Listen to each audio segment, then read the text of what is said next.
Je vais vous expliquer ce qu'il y a sur ce beau schéma. En fait, ce sont des balises qui ont été mises sur 8 éléphants de mer. Et on peut les suivre. Je vais un petit peu vous expliquer ce qu'il y a dans ces balises.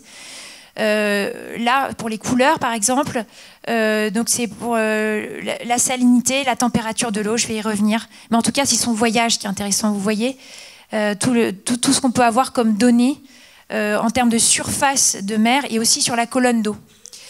Alors, je reviens sur le mode de vie philopatrique, et pas pratique, Patrick. Très intéressant. Si les scientifiques, si Christophe a eu cette idée de leur mettre des balises, c'est parce qu'il peut les récupérer ensuite, sinon ça ne servira à rien. Il a un mode de vie extraordinaire entre terre et mer. C'est aussi pour ça que, en tant qu'apnéiste, j'adore les pinnipèdes, parce qu'ils sont beaucoup plus proches de nous, finalement, physiologiquement et sur le mode de vie, que les magnifiques baleines ou dauphins, parce qu'ils ont encore un pied sur la terre pour se reproduire et pour la mue. Alors nous, on ne mue plus, bien sûr, c'est un clin d'œil, mais lui, il est obligé d'être sur la terre ferme pour ces deux événements fondamentaux. Donc vous voyez sur les deux schémas ronds que l'on voit, on va prendre celui du haut, par exemple, pour les femelles. En orange, vous avez les périodes où l'éléphant de mer est à terre, donc pour la reproduction. Vous voyez sur la gauche, mise bas, lactation, sevrage, accouplement, et après, hop, elle part, elle repart en mer. Donc on est en septembre-octobre, période de reproduction. En novembre-décembre, elle repart en mer. Ensuite, elle revient à terre pour la mue, et puis ensuite, elle repart en mer. Qu'est-ce que sont ces périodes en mer? Ce sont des périodes de recherche alimentaire. C'est pour ça qu'ils vont en Antarctique, c'est pas pour la folie de l'exploration, c'est parce qu'ils ont besoin de se nourrir. Et donc, c'est grâce à ce mode de vie entre terre et mer que les scientifiques ont accès, soudain, à l'océan austral, grâce aux éléphants de mer qui rapportent des données qui nous manquent. Alors ces données, j'arrive au plus important, ces données très précieuses, elles sont à la fois physiques et biologiques.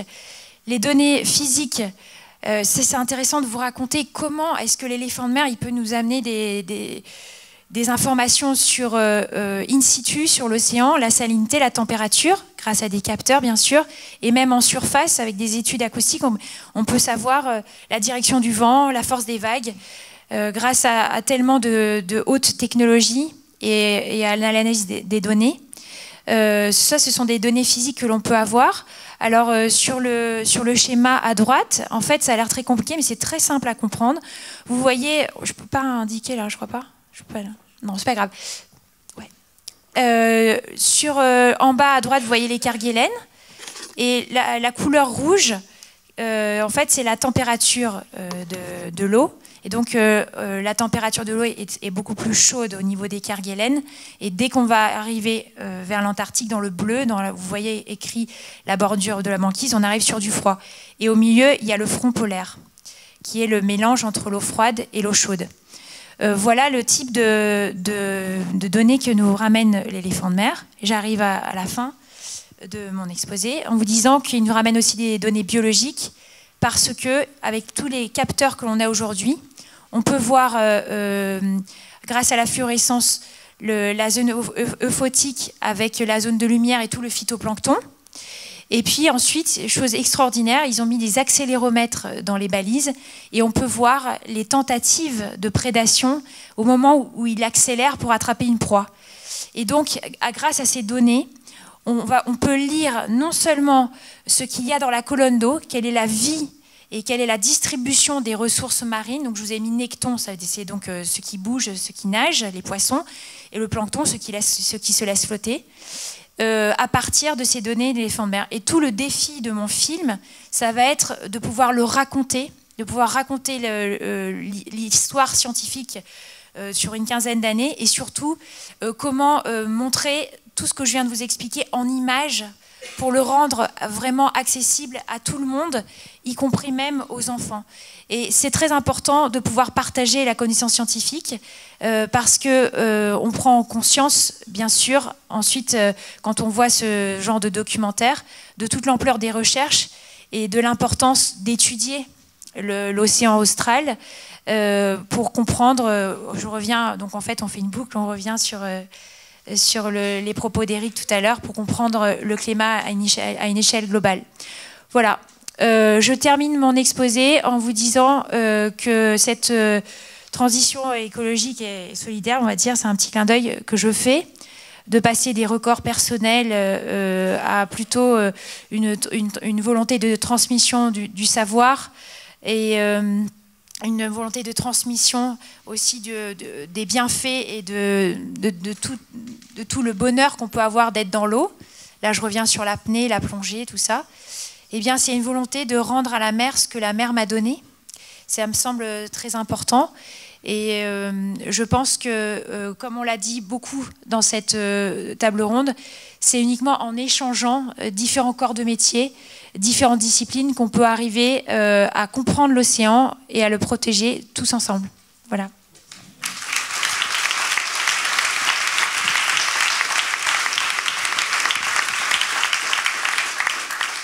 Oui, je vous avais promis un joli témoignage. On va prendre quelques minutes pour quelques questions à tous les quatre. Hein.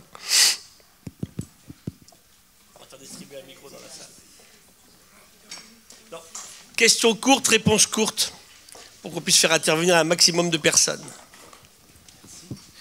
Bonjour, je suis Jean-Luc Fessard de l'association Bon pour le climat.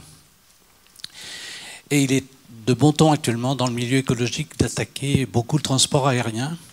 Mais moi, j'ai une conviction que le transport maritime, au niveau bilan écologique global, est encore plus désastreux. Alors, est-ce que vous pouvez dire 2 mots là-dessus ?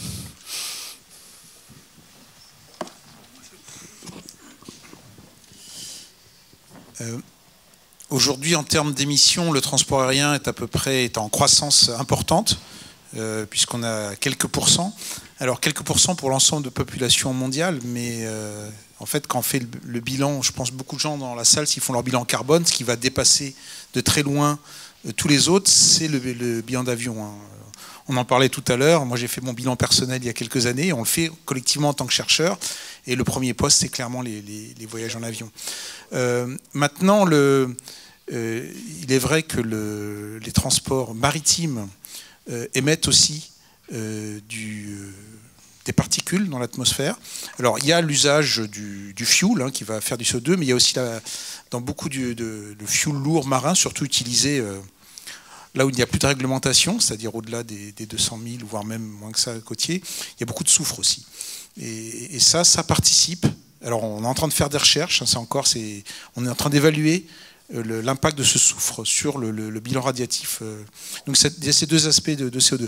Maintenant, bon, ce n'est pas un domaine que je connais bien, je ne pourrais pas comparer directement le CO2 du transport maritime et celui d'aérien, mais tout ça pour dire que les choix qu'on fait, de voyage, d'achat, il faut peu à peu qu'on tienne compte de ces différents aspects. Et parfois, c'est assez anti-intuitif, où on voit par exemple un produit congelé qui va arriver de l'autre bout de la Terre, sera en fait, son émission de carbone ne sera pas tellement supérieure à quelque chose qui a été élevé sous serre à côté de chez nous. Donc je pense que le défi face auquel on est, c'est de faire des bilans carbone. Alors un moyen proposé par certains économistes, c'est de le taxer, au moins on saura. Voilà, mais c'est une question. Mais le transport aérien, c'est vrai que c'est pour beaucoup d'occidentaux, de classe moyenne, c'est le premier poste de très loin. Juste un mot là-dessus. Donc moi, j'ai présidé les assises du transport aérien l'an dernier. Il y a plusieurs faits qu'il faut donner. En fait, c'est que les avions sont de moins en moins bruyants. Ça, c'est extrêmement important pour les riverains d'aéroports, on le sait bien. Ils émettent de moins en moins de CO2, de moins en moins de particules fines. Ils consomment de moins en moins de kérosène. Le problème, c'est qu'on me dit on doublera le trafic pour 2030. Voilà. Donc mais au niveau du trafic maritime, c'est pas mieux. Hein. Le trafic maritime, de toute façon, quand vous voyez qu'un conteneur aujourd'hui, Shanghai-Le Havre, coûte moins cher que Le Havre-Paris. Et par exemple, j'ai vu quelque chose d'autre, je répète que monsieur le ministre soit là, une compagnie française que je ne nommerai pas annonce la mise sur le marché de 100 000 billets d'avion à 9 €. Ça, je pense, sont des choses qu'on ne peut pas considérer comme sustainable. Donc, encore une fois, on revient à des choses. Vous avez vu que, pour la première fois au monde, un pays, la Hollande, vient d'interdire les vols entre Amsterdam et Bruxelles. Ça marche très bien. Donc c'est vrai que dans un libéralisme qui est le nôtre aujourd'hui, ces questions sont posées en permanence, ça c'est absolument clair. Mais le transport maritime, il augmente avec aussi une vitesse foudroyante. Hein. On transporte tout, par la mer, surtout avec des volumes gigantesques. Mais demain, je pense qu'on fera des bateaux au gaz ou des bateaux peut-être à l'hydrogène. Pour les avions, c'est plus compliqué. Donc les questions sont réellement posées. Je pense que ça doit exister les chiffres quelque part hein, sur le comparaison, impact sur le changement climatique, transport maritime par rapport versus transport aérien.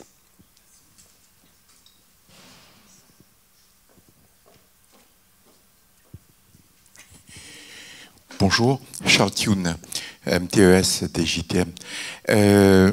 On a beaucoup parlé des savoirs. Moi, en tant que réserviste citoyen de la Marine nationale, on parle aussi qu'il y a le savoir, le savoir-faire, le savoir-être, mais aussi le faire savoir, la règle des 4 quarts. Et donc, dans le faire savoir, est-ce qu'il ne faudrait pas privilégier le vecteur, c'est-à-dire nos petits-enfants comme vecteur pour faire prendre conscience sur la nécessité de la lutte contre le réchauffement climatique, puisque ce sont nos petits-enfants qui seront les plus impactés. Et venant donc de la part des petits-enfants, les adultes en seraient peut-être plus sensibilisés. Voilà, puisque on dit que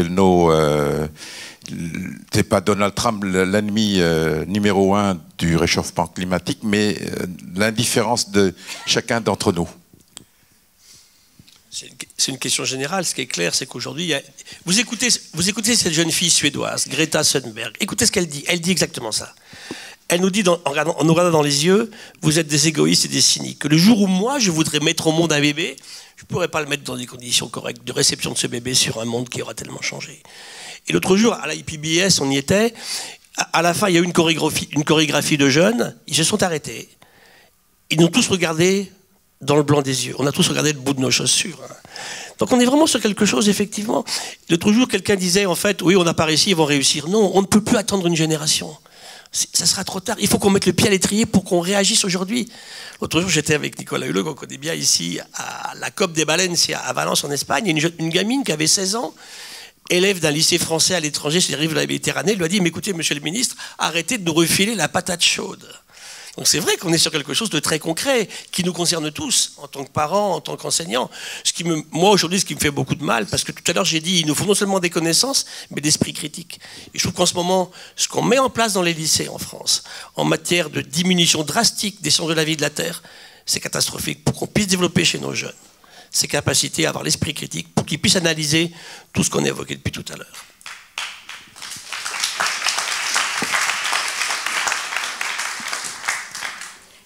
Juste si je peux me permettre de répondre à cette question.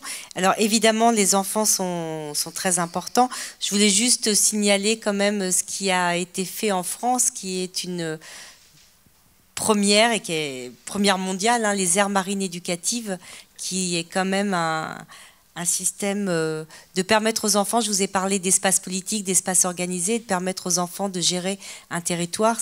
Ça se développe énormément. C'est parti des marquises, grâce à des personnes voilà, très imaginatives et très engagées. Et ces aires marines éducatives, aujourd'hui, on m'en parle beaucoup, parce que beaucoup se développent. Alors évidemment, c'est les régions côtières. Et ça rejoint ce que tu disais tout à l'heure sur connaître, toucher, comprendre, organiser ces espaces. Je peux peut-être rajouter une initiative qui a été lancée, d'ailleurs qui est soutenue par vous, Monsieur le Ministre, et le Ministre de l'Éducation, sur une initiative sur un bureau sur l'enseignement du changement climatique, qui a été lancé à la fois par La Main à la Pâte, donc qui est cette organisation qui enseigne les sciences dans les petites classes, hein, là où il n'y a pas de professeurs de sciences, et les scientifiques du climat, donc nos collègues. Et donc nous sommes un certain nombre à être impliqués dans cette initiative qui est en train de prendre une grande ampleur. L'UNESCO s'y intéresse beaucoup. Et là, l'idée, c'est de former les professeurs à pouvoir enseigner tous ces savoirs, mais en faisant attention de ne pas juste enseigner un savoir, parce que c'est un peu angoissant, ces histoires de changement climatique, et les enfants ne sont pas aux manettes aujourd'hui, ce n'est pas eux qui prennent les décisions. Donc certes, il faut les former, mais c'est nous. Et mais aussi de les rendre acteurs. Et c'est exactement ce que vous disiez, de leur donner des projets qui se rendent compte que c'est quelque chose sur lequel ils peuvent avoir un impact. Et ça, c'est vraiment important. C'est un projet sur lequel, qui est très excitant. Et on a le potentiel de toucher là des millions d'enfants à travers la planète.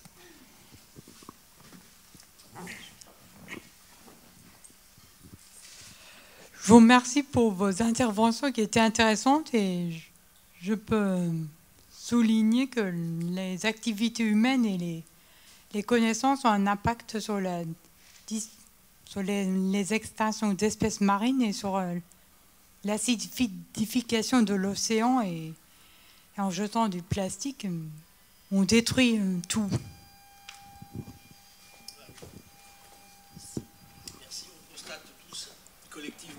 Permanence tous les jours, et c'est l'accélération qui est préoccupante. Parce qu'on en parle depuis longtemps, mais bon, je prends le cas des grands mammifères, on a tué pourquoi en 40 ans la moitié des girafes. Alors je sors de l'océan, on a tué la moitié des éléphants, pourquoi? Ça, c'est des vraies questions qu'il faut qu'on se pose en permanence. Et c'est idem, bien sûr, au niveau du milieu marin. On parle de la surexploitation des stocks tout à l'heure. En plus, c'est résolvable. Moi, je crois vraiment, franchement, à l'effort politique et l'effort des scientifiques. Je suis entièrement d'accord avec monsieur le ministre. Le scientifique, il n'est pas là pour prendre des décisions. Il est là pour éclairer des décisions. Chacun son travail. Mais on peut résoudre une grande partie des 7 plaies aujourd'hui de l'écologie. La plus compliquée, c'est le climat. Parce que là, on est parti trop tard, en fait. Donc là, ça veut dire qu'il va bien falloir aujourd'hui que... Alors, on va prendre des mesures, bien sûr. On va les accompagner. Là, on travaille ensemble avec Sébastien Lemaire, qui est le responsable du risque climatique sur Paris. Il nous dit, en fait, nos modèles sont clairs. On aura deux semaines au-delà de 50 degrés à Paris en 2050. Donc, on a vraiment des mesures à prendre. Comment on fait? Comment on ramène du vivant en ville? Et c'est là que tout ce qui a été fait sur l'usage des solutions basées sur la nature a tout son sens. Le vivant a déjà rencontré ça. Je dis souvent, en fait, le vivant, il innove en permanence, pour tout le monde, y compris pour les gilets jaunes, c'est intéressant. Le vivant, effectivement, il fait tout avec parcimonie d'énergie. Le vivant ne produit jamais une substance qu'il ne sait pas dégrader. Mais les pires poisons, un venin de crotale ou d'abeille, le vivant sait le dégrader. Et le vivant ne maximise jamais, il optimise en permanence. Donc simplement, si nous, on est capable de venir à une économie qui fait qu'on ne permet plus le profit, en détruisant ce vivant, en le surexploitant, peut-être une petite chance effectivement d'avancer dans nos préoccupations. Et c'est vraiment le rôle de tous ici et de ce ministère dans la salle. D'autres questions? Bonjour, je m'appelle Dylan Eloi, je suis ingénieur en efficacité énergétique. Voilà, moi je suis originaire de Guadeloupe et j'aurais une petite question. Ça m'a assez surpris que vous n'en parliez pas. C'est au sujet des sargasses. Voilà, j'aurais aimé avoir votre opinion là-dessus. D'où exactement ça vient, qu'est-ce qu'on peut en faire, puisque chez nous, dans les îles, c'est un véritable fléau. C'est un fléau qui va avec le changement climatique. Donc voilà, j'aurais aimé avoir votre avis là-dessus. Et une deuxième petite question, c'est, voilà, vous avez tous témoigné, vous nous avez présenté vos remarques, etc. Mais moi, j'aurais voulu avoir un peu votre opinion sur... la mise en place de projets, de solutions, notamment en matière de plastique. Actuellement, nous avons un pacte pour lutter contre le suremballage, etc. Moi, ma question, c'est voilà, qu'est-ce que vous pensez du principe d'Ocean Cleanup lancé par un jeune à son initiative, une initiative totalement indépendante finalement. On a 14 grands fleuves dans l'Union européenne. Ces 14 grands fleuves, c'est l'entrée, on va dire, pour la mer de tout notre plastique. Est-ce qu'il ne faudrait pas partir sur un complément d'Ocean Cleanup, un même principe, un principe de barrage pour justement filtrer ces déchets? Qu'est-ce que vous en penseriez? Merci.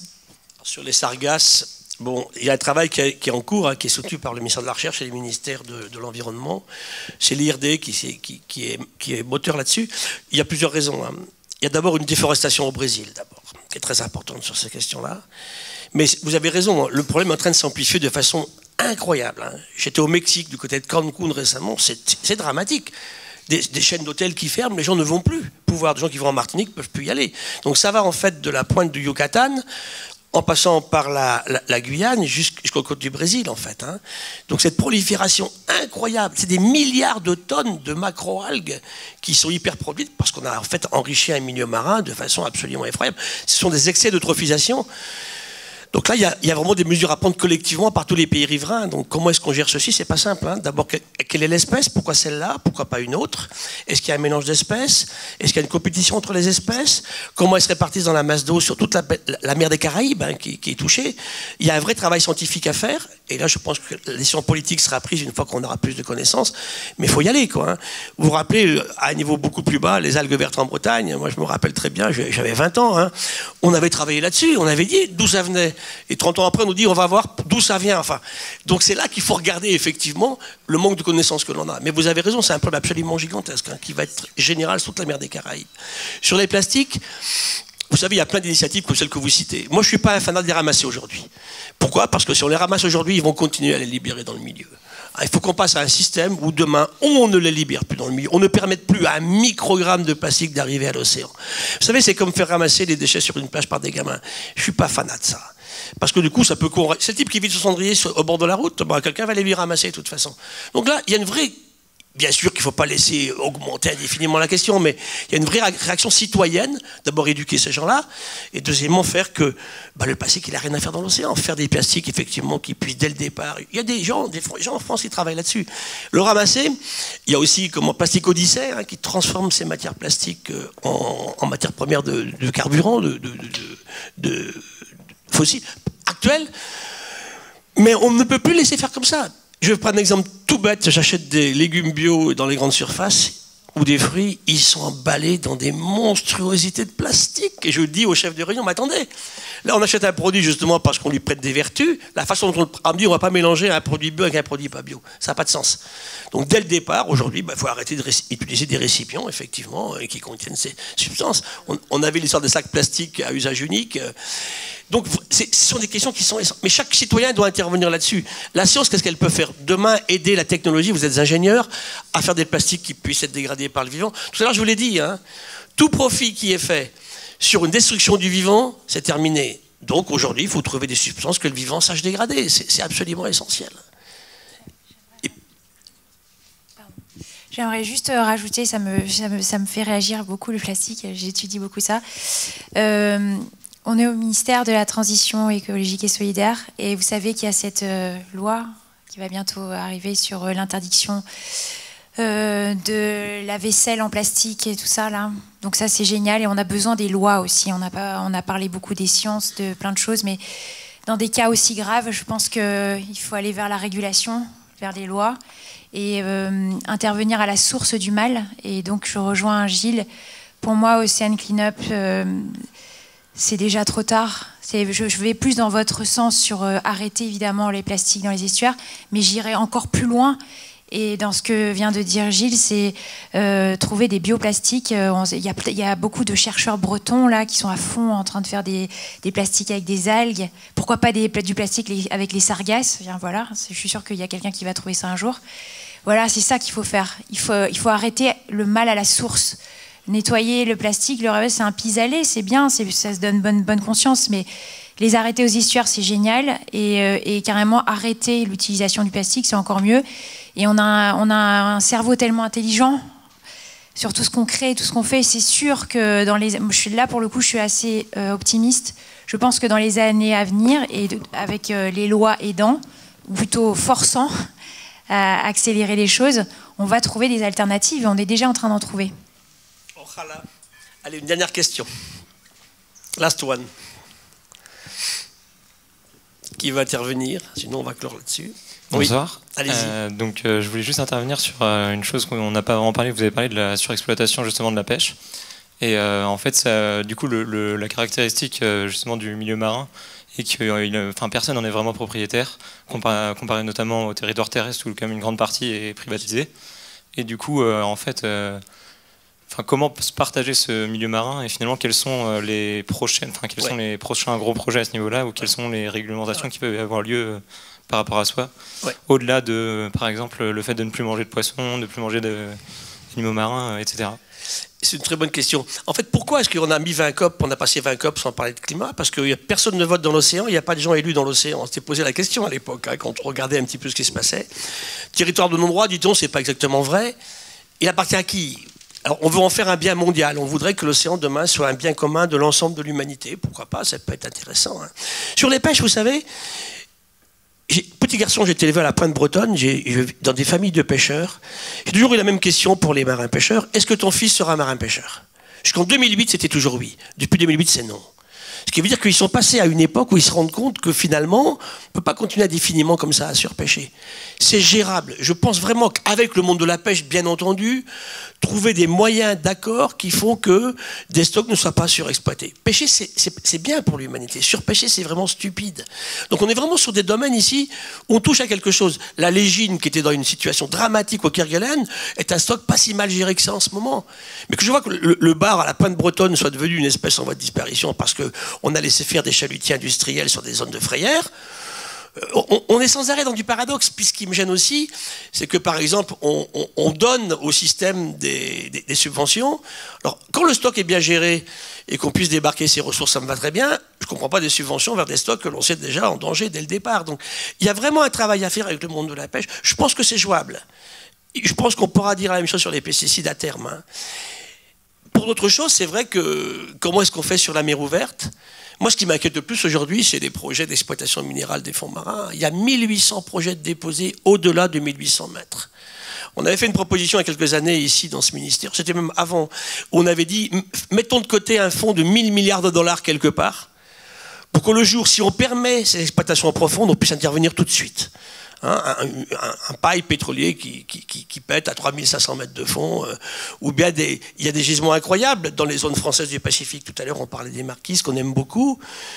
Si on libéralise les licences, les demandes, et qu'on se met à exploiter ces fonds marins, comme on l'a fait au niveau des milieux terrestres, alors maintenant, ils parlent de l'océan, maintenant ils veulent les chercher sur les satellites de Ganymède ou de Jupiter. Alors, je ne sais pas comment ça va se passer, mais quand est-ce qu'on aura un peu de sobriété dans nos modes de vie, hein? Mais votre question est complètement, effectivement, bien sûr, justifiée, justifiable. Hein. Mais encore une fois, pour tout ce qui est pollution, on ne peut plus continuer comme on fait là. On a combien de molécules que l'on sait empoisonner les gens qu'on continue à utiliser aujourd'hui et partout? Au niveau du milieu continental, c'est pareil. Alors on me disait, on ne peut pas s'en passer, c'est faux. Il y a plein de travaux scientifiques qui montrent que l'on peut s'en passer. À quelle échéance, on discute. Hein. Mais des substances qui sont toxiques et qui empoisonnent autant les humains que les non-humains, c'est plus tolérable. Parce que ce n'est pas du tout soutenable. Il n'y aura aucune agriculture sans principe d'écologique, il n'y aura pas de santé humaine durable sans principes écologiques, il n'y aura pas non plus d'exploitation durable de l'océan sans principes écologiques. C'est la base du vivant, on est dedans, on l'avait tout à l'heure jusqu'au cou. Hein. On est fait de flotter de bactéries, alors on devrait quand même arrêter d'agresser le vivant dont on sort. Et si on admet qu'on est dedans, je pense qu'on va un peu moins l'agresser. Et je termine sur une dernière considération qui est importante, c'est qu'en matière d'alimentation, on en reparlera bientôt d'ailleurs, le low cost est la pire des bêtises qu'on ait inventées. On est le reflet de ce qu'on mange, acceptons de payer correctement ce qu'on mange. Et là, le monde agricole s'en sortira beaucoup mieux. Il faut tendre à cela.